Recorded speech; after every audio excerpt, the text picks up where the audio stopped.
Assalamualaikum warahmatullahi wabarakatuh. Saya Elisa Yuliana dengan NIM 231440161 dari Keperawatan tingkat 1B. Baiklah, di sini saya akan menampilkan video cara melakukan injeksi, baik injeksi intramuskular, subkutan, intrakutan, dan intravena. Berikut videonya.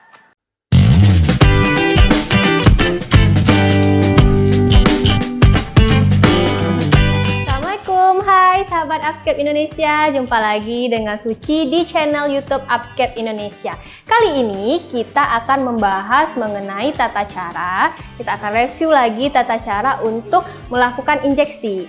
Nah, di sini kita akan ada 4 injeksi yang akan kita review, yaitu yang pertama adalah injeksi intramuskular atau IM, lalu intrakutan, juga ada subkutan dan intravena atau biasa kita kenal dengan IV. Sebelum itu, jangan lupa yang belum subscribe silahkan di-subscribe dulu channel kita dan jangan lupa aktifkan tombol lonceng agar nanti pada saat ada video-video baru teman-teman dapat notifikasinya. Jangan lupa juga share dan like video kita, sebarin sama teman-temannya agar semua teman-teman tahu informasinya mengenai beberapa tindakan ataupun materi-materi yang ada di channel kita. Nah, sekarang kita akan masuk yang pertama kali itu tentang injeksi intramuskular atau IM. Sebelum itu, kita harus tahu nih, injeksi intramuskular itu apa? Nah, injeksi intramuskular itu adalah memasukkan obat melalui injeksi atau melalui jarum nanti ke jaringan otot pasien. Nah, apa saja yang kita butuhkan untuk injeksi intramuskular? Yang pertama, tentu saja kita butuh itu yang namanya SPED atau SPUID. Nah, SPED. Nah, di sini ada 3 macam.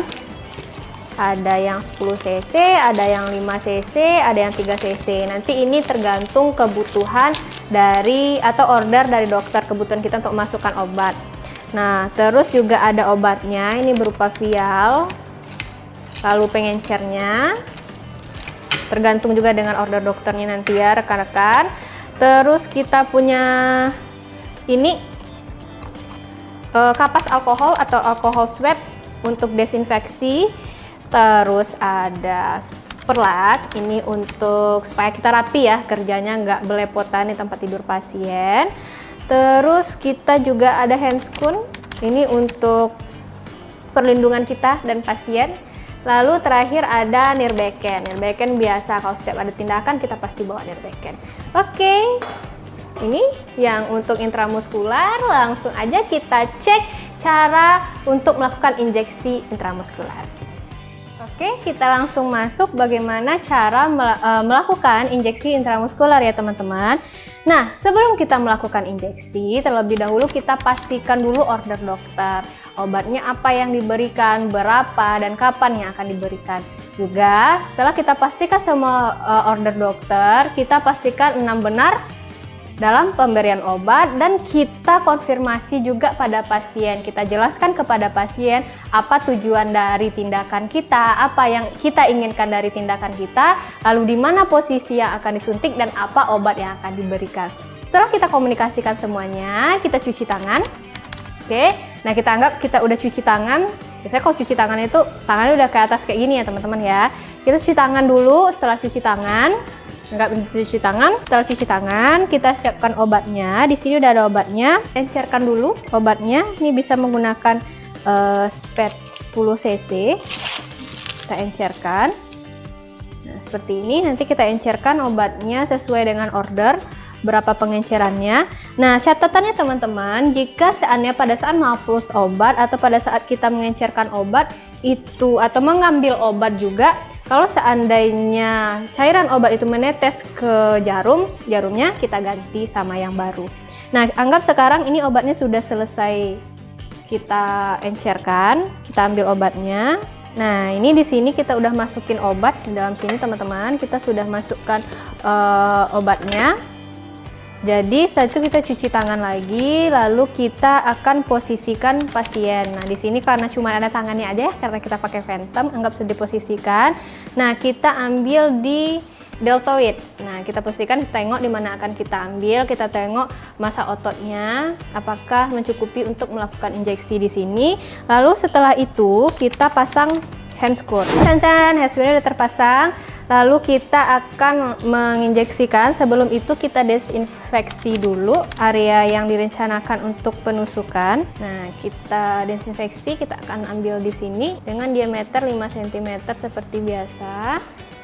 Lalu kita ambil obatnya, kita buka penutupnya, kita cubit ya. Di sini kita cubit atau bisa juga kita regangkan sesuai dengan kebutuhan. Di sini kita cubit saja, kita cubit areanya, lalu kita masukkan atau tusukkan spad yang berisi obat dengan sudut itu 90 derajat dengan cara memegang seperti megang pena seperti ini teman-teman. Kita tusuk, cet dengan cepat.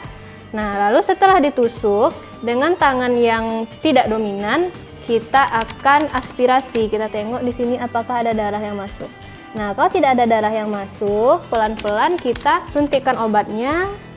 Kita suntikkan obatnya pelan-pelan sampai cairannya habis. Setelah habis, kita cabut perlahan dengan menahan di bekas penusukan. Kita cabut perlahan seperti ini ya, rekan-rekan. Nah, selesai, kita buang spadnya ke safety box. Kita buang spadnya ke safety box. Nah, setelah kita buang ke safety box, kita tengok respon pasien. Kita bereskan semua alat-alat kita lepas handscoon, kita bereskan alat-alat, lalu kita cuci tangan. Setelah cuci tangan, nanti kita dokumentasikan setiap tindakan yang kita lakukan. Nah, teman-teman, tadi itu adalah bagaimana video tata cara untuk melakukan beberapa tindakan injeksi. Bagi teman-teman yang punya pertanyaan, silahkan ditanyakan di kolom komentar kita yang di bawah.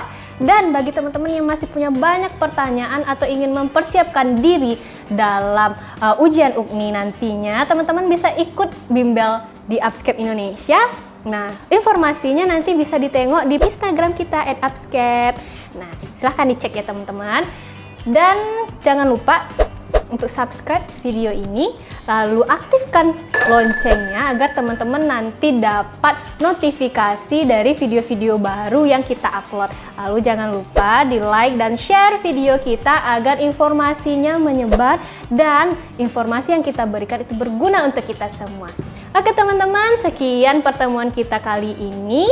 Sampai jumpa di pertemuan selanjutnya. Dadah! Bagi teman-teman yang punya pertanyaan mengenai video tadi, silahkan dibuat di kolom